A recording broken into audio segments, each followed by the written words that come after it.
And societally, many of these polar positives hone in on one of them and don't acknowledge the other one. And so, inclusion and exclusivity, two polar positives. There's good to both, safety and risk. There's so many benefits to positive risk. Oftentimes we say we're going to be a peacemaker and we end up just keeping the peace. Women tend to be a little bit more empathetic than men do. And I think that we as a species, the maturational processes we go through have to have both. If all you get is empathy, that's actually, I think, can be very detrimental to a maturing child. But untethered empathy, meaning it's untethered from truth and it's untethered from reality. And so when someone else has stepped out of reality and they are suffering because they have stepped out of reality, and we strive to empathize with them and see where they're coming from and understand their point of view, we have to be careful as we do that we are not fully stepping out of reality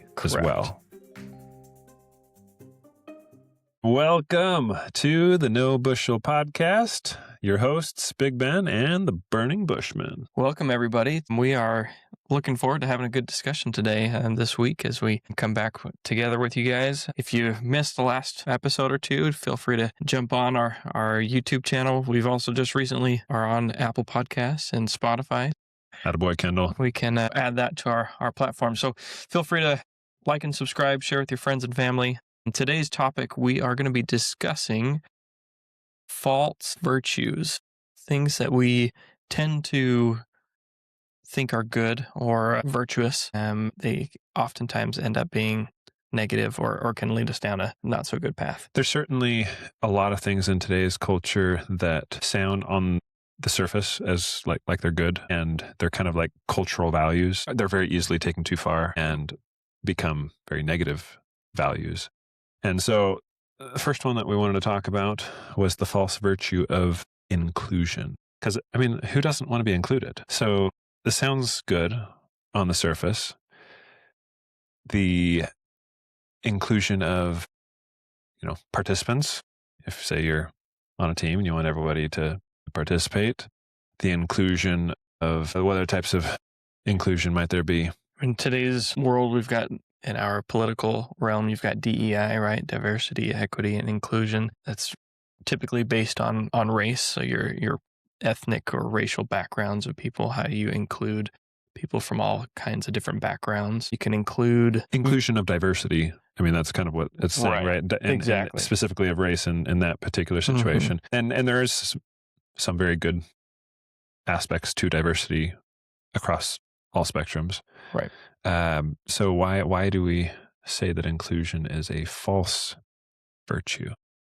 This is a good question to start off with, because first of all, in no way are we saying that inclusion in and of itself is a bad thing, right? Like we should want to be open to other people, but in what ways is it damaging or becoming a problem is really, I think, what we're going to be focusing on today. When I start thinking of why is it a bad thing? Why can it be harmful? We talked last week or the week before about having a standard or an ideal. And if you anytime you have a standard, there's going to be people on the margins, right?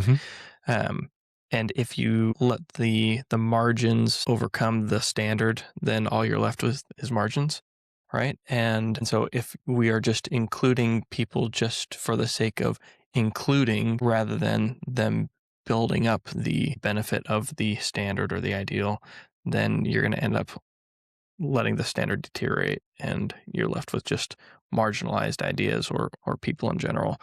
So I think you're saying when you're inclusive to the point that you have no standard, then what's the value? So I know there's been some talk, politically speaking, of the Army, and just recently I know Pete Hegseth changed some of the guidelines, and they used to have separate standards for men and women as far as what they had to do, and now they have one standard, and whether you're a man or woman, you have to meet that one standard. So like this might be a case in point, right? Of if you say, well, we want to be inclusionary in the military, and so we're going to accept all people, whether you're physically fit or not. Then what does that actually do to your to the military. Right? Yeah. The same thing can go for different types of activities. So I've thought recently, so there's value in exclusivity. There's meaning in exclusivity. So, for example, the church in its days was not that we didn't want people to join our group, but we were exclusive in that we didn't let just anybody join the group. You had to make certain commitments and do certain things to be able to join the group. And if you just say, well, anybody's included, then it takes away the connection that you have with people there, because you're not the same as the people there. When you exclude some people to keep it to a group that's very, very cohesive and similar, there's value to that. And not saying that everything should be totally exclusive, but that there are certainly some things that need to be exclusive. Right. Yeah. There's a standard there.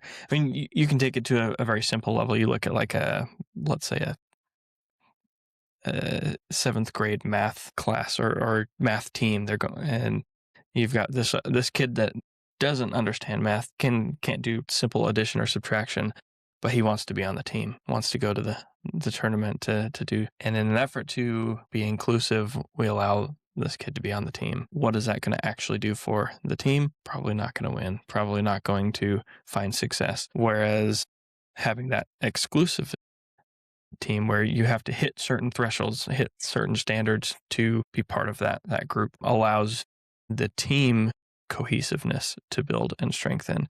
And I also think that if there is a threshold that allows you to achieve that, be part of that group or team or whatever it is, then really, if you have the proper mindset, then I would assume that you would want to enhance or improve yourself to get up to that threshold so that you can be part of that, rather than making the team come down to you. Lowest common denominator. Yeah. Yeah, it can certainly encourage growth and development for those that want to be a part of that gang, if you will. Right. In a positive sense.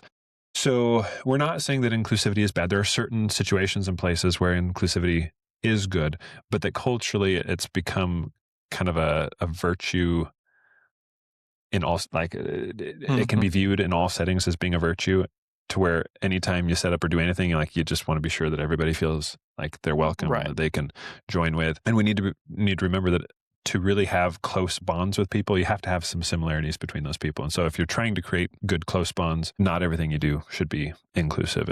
You should have some things that are exclusive. This also goes in church settings. So I know that the church in many circumstances, like we want to be inclusive to everybody coming. And when it comes to like activities, right? So we play basketball each week, right? And we're exclusive to some degree on who plays. We don't let young men play. We don't let, if females were to start coming every week, it might be okay, but it might not be okay, right? Like there would be there'd be some awkwardness there. There would be some awkwardness there, unless it was, if you go into it, it's dependent upon what your purpose is with the activity. And if your purpose is you want to get anybody from a wide variety of situations just to get together to do something fun, and you're going to play some sport or whatnot, that's great. That's fun. That's good. But if your purpose is to actually have competitive ball where those that are elite, those that have some skill can get some exercise, have some real camaraderie and some competition, well, then you're going to be a little bit exclusive in that. And every situation is different.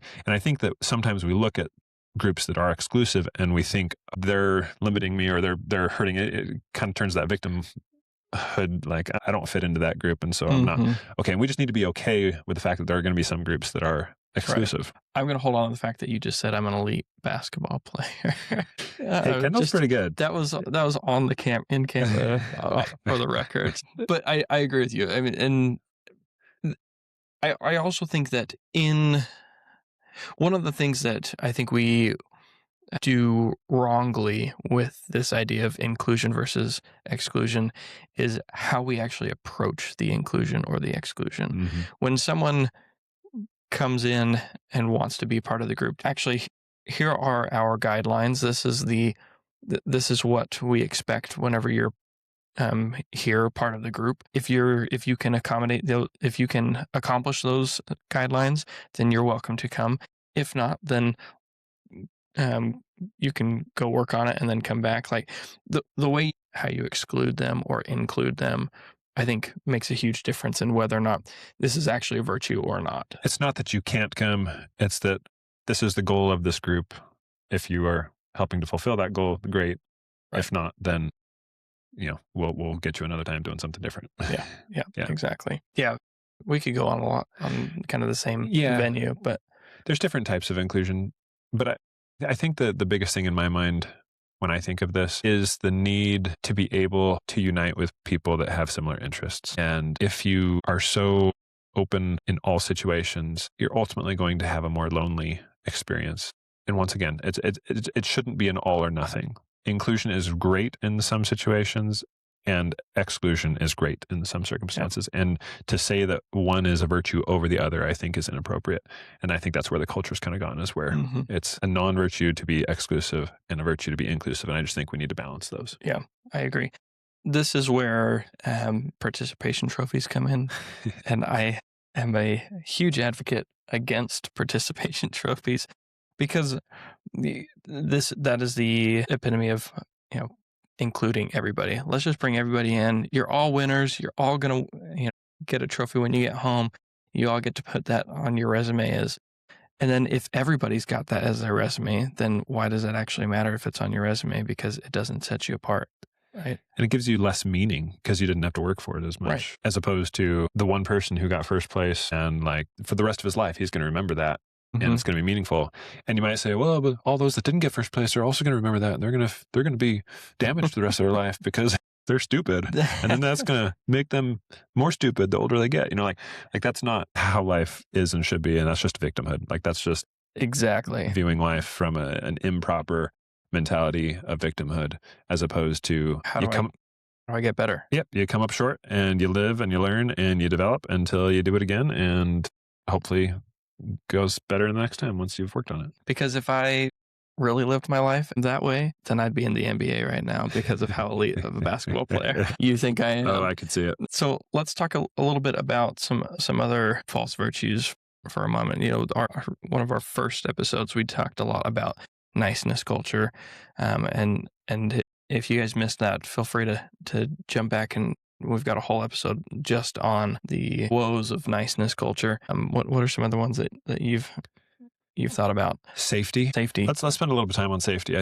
I think that there was a time in the 90s when crime and drugs became a bigger issue, and it was more public in the news, that parents became a lot more worried about safety and not wanting their kids to go outside and play, or not wanting kids to do anything dangerous. And in much of society now, it's like the playgrounds, like all the new playgrounds that come out. Like I always love going to the old towns that have no money to buy new playgrounds, because they actually have the fun stuff. The slides that burn you every time. Right. And okay, so like, I'm not saying that all the new stuff is bad. It's nice not to get burned on a slide, but still, like, many of the items that are in new playgrounds are designed to be safe and inclusive, which honestly, in many respects, I'm very pro-inclusive in that nature. I think it's good to have things that kids of various levels can do. But the focus by society at large on making everything safe, I think, has been very damaging on our psyche. And it has led to fragility. I've seen stats on ER visits. It used to be that young men were the highest proportion of broken arms because young men would do stupid things and get hurt. And what we're seeing now is that we're being so protected, and or maybe due to technology and other things, we're just not doing as dangerous of things. I think that's probably even... And we have this focus on safety that has, at this point, perpetuated up even into the college space, where safety is not even just a physical thing, it's a mental thing. What someone says can make you physically unsafe, which I think is a huge detriment to an individual, to tell them that someone else's words are unsafe for them, because it will make them, it just adds, the safetyism adds to the fragility of youth and adults who are not willing to take risks. I guess it's the lack of risk taking. Yeah. And that you see that throughout the last generation or two very easily. I look at the youth that I'm around, and just kids in general, and how reserved everyone is. I mean, not to be the old guy that says back in my day. You're so old. Back in my day. when we went out on campouts all the time and we did all the stupid things that young men do and we're outdoors, that's probably a huge part of it. Spending time outside rather than on your phone, playing video games or texting or whatever it is, but spending quality time outside, using that creative space. We talked about that last episode and how that allows you to be risky, but also learn, right? Like you're never going to learn until you actually try something. Just reminds me of sword fighting with like branches or different things. And now, in many situations or in many places, circumstances, you'll have somebody who's like, oh, no, you can't do that. That's not safe. I remember my grandpa had a pecan tree in the backyard, and we had wars all the time growing up. We're just pelting each other.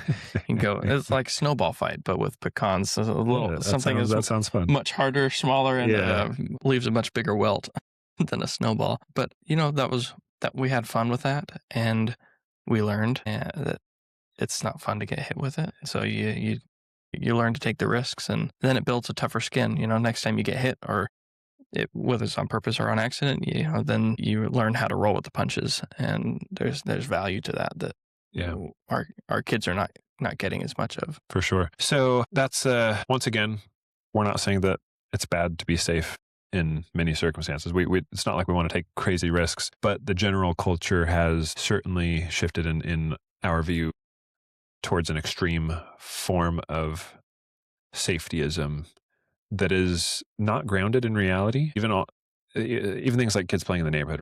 Kids running up and down the street or doing things from younger ages. The age of, so if you look generationally, and it's always fun to talk with older generations and then younger generations, and your very old generations, like they'll talk about being, 4 or 5, 6 years old, and they kind of had free reign over going places and doing things, and then the next generation down, and they were 8, 9, 10, and then the next generation down, and we've gotten to the point now where people don't want to leave their kids on their own, or at least in that type of setting, because it's a dangerous world. Depending on where you live, maybe it is a dangerous place, but the freedom and the creativity that come from not necessarily doing it just to take the risk, but being okay with getting a little bit outside of your comfort zone can be very good. It allows for individualism, right? Yeah. The individual can grow and become themselves, learn who they are and what they are like, what they want, their wants and desires, because they are doing their own thing. A lot of parents have become very much helicopter parents, where they're always there and they're always going to remove any little obstacle out of their child's way and do everything for their child, as opposed to let the kid learn. I totally agree with that. Yeah. So I don't know, anything else you want to talk about with safetyism? I think that covers it pretty well. Okay. Another one that I thought might be a good one is self-care, the virtue of self-care. In our culture, how often do you hear, I just need some time to myself right now? Right. And I say that too. I mean, like, I'm not saying we're hypocrites in this. Like, we're not saying this is... Again, all of these things are good to a certain extent. Safety is good to have. You want to have safety. You want to include, you want to be kind to people. But the false virtue of making that, what the purpose is behind it is where the problem is. So it has to have balance. And with self-care, when I say I need some time to myself, what does that really mean? It really means I have a coping strategy of looking up something on my phone so that I don't have to talk to anybody. What you just said at the very end is why, right? So I don't have to talk to anybody. I don't want to do it. I'm done. Just leave me alone. Maybe there's some value in having your own time, but how often is it when you actually don't take your own time, but you give yourself to somebody else in some kind of service or just action in general? Do you actually forget that you wanted your own time to begin with? Exactly. And it's almost that we've just gotten to a point where we don't have to do something, and so we're a little bit bored, or we're a little bit tired, like we talked about before. Yeah. Like, I really think it's a coping strategy, and when I say coping strategy, so there are good coping strategies and there are negative coping strategies, right?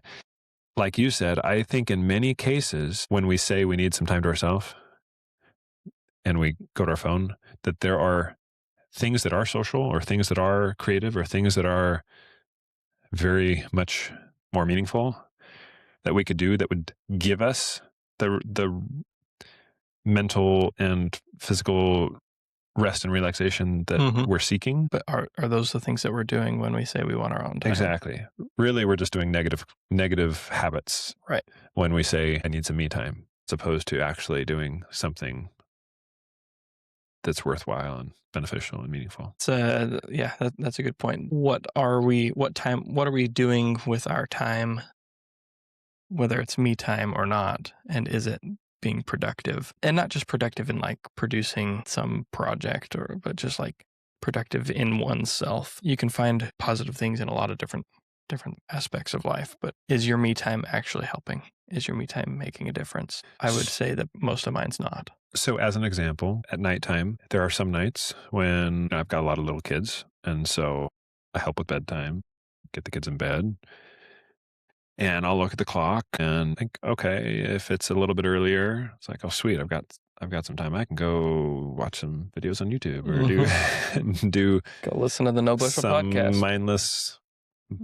work. And just be able to breathe, just relax, take some time with myself, not have kids around or do anything. Something that I actually really enjoy is a good book and reading aloud to my kids. And you have to find the right setting where it really is fulfilling and meaningful to you. So for example, there are some books that I hate reading to my kids. I don't really like a lot of little kid books. I'm just being honest. And so for me to take time and read a little kid book to two of my kids, and then to leave their room and go read a different book to other kids, and then go to another room and read a different book to those kids that's like age appropriate for those ages. Right. That's actually a lot harder for me. That's not self-care. Rather than just reading one book for the whole family. Right? If I just say, you know what, kids, I'd like to read, and we just say all the kids go to one room and this is the book I'm reading. If you want to listen, you can come in. If you don't want to listen, you don't have to come in. But it's something that I'm also interested in. Then it's mutually beneficial and fulfilling, and we have a positive interaction as a family. And to me, that's fulfilling and self-care. Does that make sense? Yeah, I see that. That was not where I thought you were going with that. Where did you think I was going? Well, on the flip side of that argument, I'd be like, well, then you're not spending that like individual time with each one of your kids. But because what I like about what you said though, is that you're taking into account where you are personally and having that self-care rather than stretching yourself too thin by doing each one of those kids' books. And so ultimately it ends up being beneficial for everyone rather than just for the one person. And I certainly do try to have some individual time. Sure. But once again, it has to correlate with something that is self-care for me, right? Yeah. And that's the hard thing to find sometimes as a parent, is what is going to be beneficial and valuable to my kid that they're going to find joy and meaning in and love from, and what's mutually going to fulfill me. Oftentimes we think of parenthood as like this battery that anytime you're doing any parental act, your battery is depleting. And I think that if we consciously ponder and seek guidance and pray and are very self-reflective about those things that deplete us and those things that don't deplete us, and then we find ways to make the activities we do with our families mutually beneficial, it goes a long way. So like with my younger kids, like I love wrestling. To me, wrestling is mutually beneficial. I gain release from it. My kids love it. And it's very positive. But then there are other things that don't. And not to say that I never do anything that drains the battery. I mean, I do. Like every parent, there's going to be things that you do that drain the battery. But the more you can do, so there's this kind of relates. My wife had, I forget if it was a dream or a revelation of sorts. Anyway, but she just had this cognitive mind. Wow, that didn't come out very well. She had this picture in her head that she felt like was from God at a certain time in her life.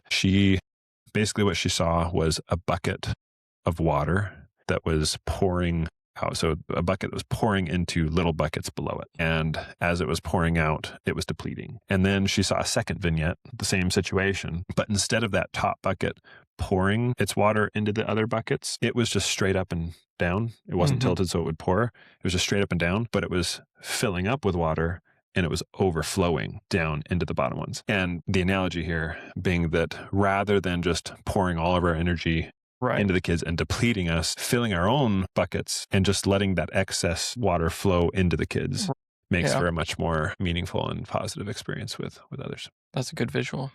I like that. I like that a lot. Vignette instead of cognitive mind. There you go. A little better way of saying it. I like it. Any other thoughts on that particular virtue? Self-care. Self-care. I think that probably about does it for self-care. The other one we had kind of talked about beforehand was empathy and being empathetic to those around us, which on the surface is a good thing, right? You want to show some empathy to those that are struggling or in a different situation than you are, and be able to. I think the general idea is if you're empathetic towards somebody, you're trying to understand where they're coming from, right? Mm-hmm. And then that allows you to help them feel loved or cared about or understood, and maybe gives you some insight on how to generally interact with that person or help them. But how does empathy, how can that turn into a negative? So I'm going to take this maybe a slightly different direction than what you want it to go. Go for it. And I'm sorry for that. I think this is one of the reasons why it's super valuable to have a man and a woman in a marriage with children, because the natural temperaments of men and women are very different. Mm-hmm. And we know that children learn things from their mothers that are different from the things they learn from their fathers. Yep. And once again, every household's different, and even from male to woman. Like I'm speaking in generalities, but in generality, women tend to be a little bit more empathetic than men do. And I think that we as a species, the maturational processes we go through have to have both. I think there are times when we have to have that bond with mom and or dad where we feel closeness to them because they're being empathetic with the way that we're feeling, because they've gone through it. They understand what we're going through, and that there's a great bonding there. But I think there's an equal value of the times when your parents tell you how it is and say, you know what, I'm sorry you're going through this, but you got to toughen up. Suck it up, buttercup. Exactly. Yeah. And if you don't have both, if all you get is empathy, that's actually, I think, can be very detrimental to a maturing child and an adult. I would agree with that. And that's where when you take the other side, that typically the more masculine viewpoint of the suck it up, buttercup. Granted, my mom told me that all the time, so it's definitely generalities. Definitely not just for men. I lost my train of thought there as thinking of my mom telling me to suck it up. But what the empathy allows us or keeps us from doing is from progressing. So let's move on to a slightly different topic. This is still empathy, but I like the term untethered empathy. And I think it clarifies sometimes when someone, people like us say empathy is not a virtue, or we're not saying it's never a virtue. It is certainly at times a virtue, but untethered empathy, meaning it's untethered from truth and it's untethered from reality. And so when someone else has stepped out of reality, and they are suffering because they have stepped out of reality, and we strive to empathize with them and see where they're coming from and understand their point of view, we have to be careful as we do that we are not fully stepping out of reality as well, because there are things that people struggle and go through and worry about that,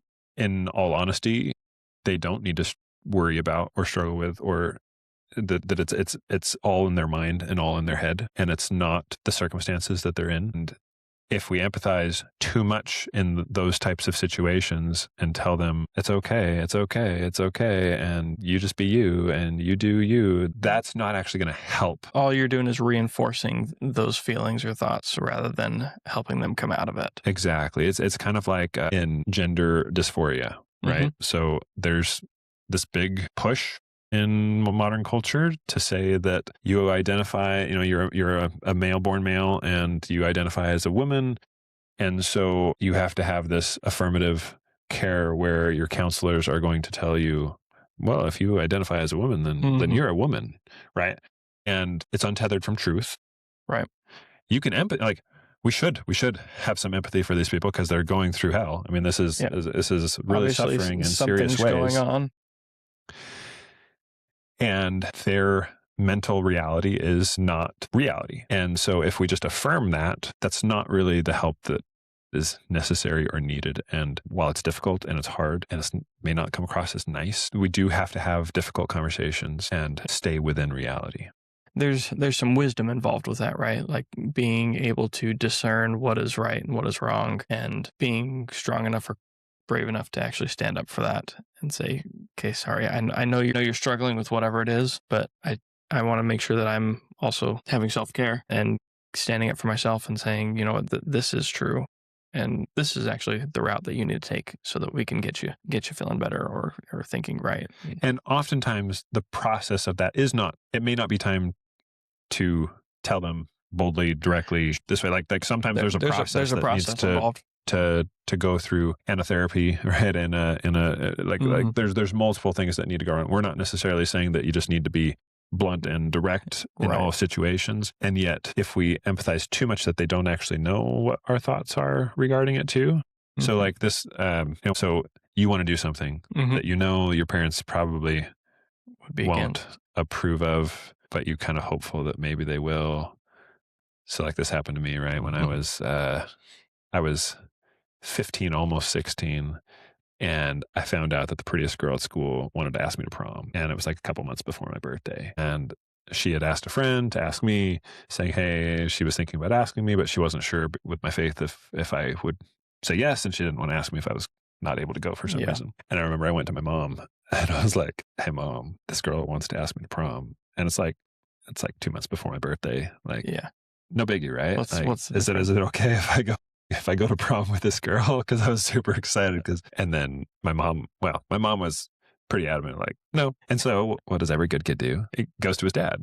Yep. And at first I got excited. My dad said, Ben, I'm not going to tell you what to do. And I was like, sweet. That means I can go. And he's like, but you know what's right. Isn't that the worst? Oh, it is the worst. That is the worst thing a parent can say to you. And then my sadness set in and I was like, you're right. I do know what's right, but I still really want to go. And there's like this conflict, right? So did my dad empathize with me? No. Did he tell me I couldn't go? No. But I still knew what he was thinking. And he helped you make the decision on your own. Exactly. Yeah, for sure. In case you're wondering, I did not go to prom that year. You're such a victim. How dare your parents have you born I know. 2 actually, months before? I'm really glad, looking after that. So that was like sophomore year, I think. And then junior year, that same girl who was like the sexiest girl in the school totally went off the deep end. And like, she was a huge drinker, ended up with like this big beer belly, even in high school. And I felt bad for her. Anyway. Like dodged that bullet.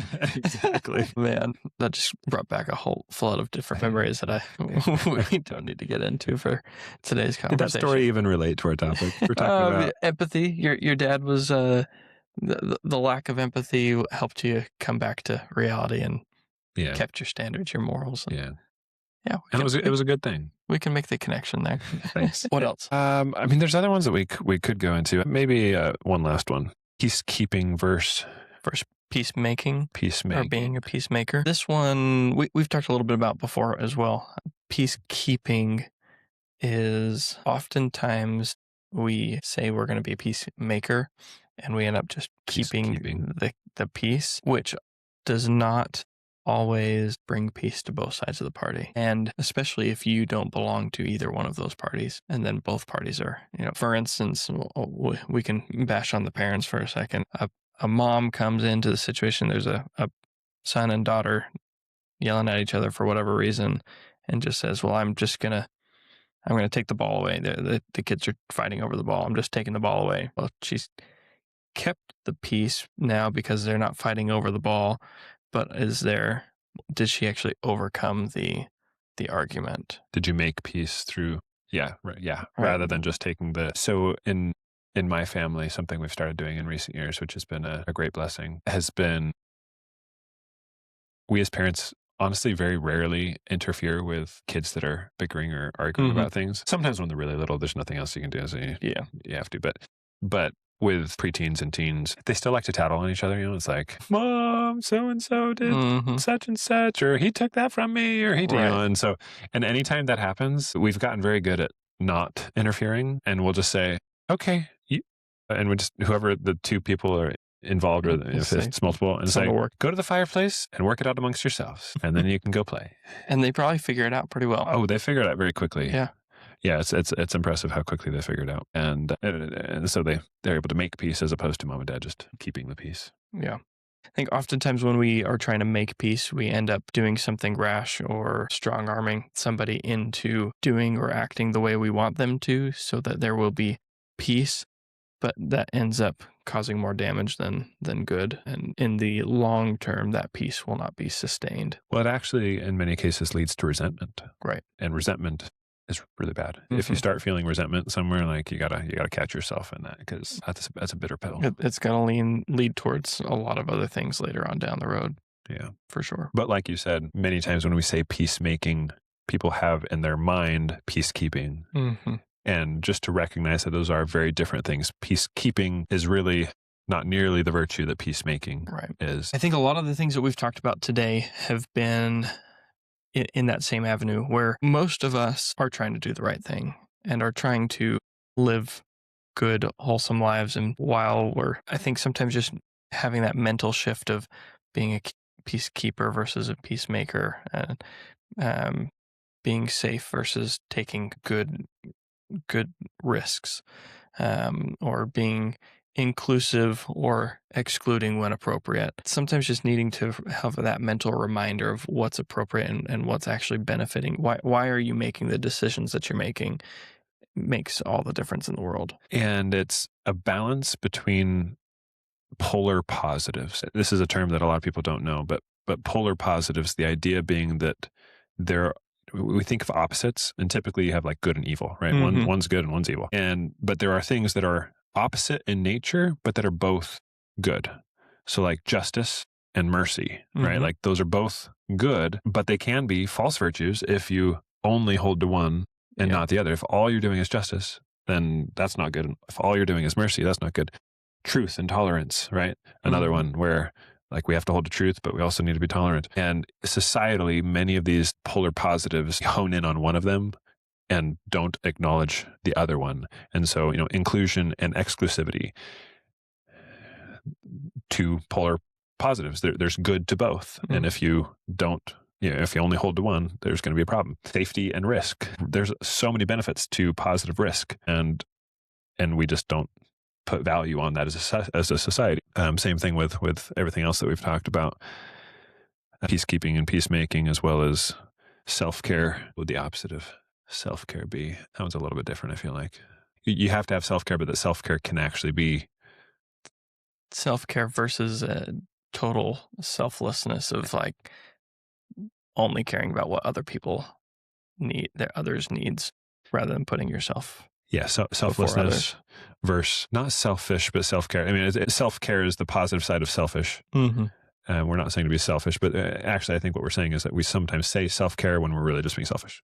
Right. That's probably what we were saying. So we hope that you avoid the false virtues, or at least recognize when they're good, when they're not, balance with their proper polar positives, and include everybody and exclude everybody. Just do it all. Have a purpose, right? Yes, I think that's what we're getting at is when you're having some kind of action or thought or conversation, have a purpose behind it and understand what that purpose is. Is it moving you to be a better person? Is it moving you to have more productivity and responsibility and just good fulfillment in life, and allowing that for others around you as well? And if you can, then you're doing good. So let your light shine. Be willing to say what's on your mind. Be courageous, bold, loving. This is the No Bushel Podcast. We'll see you.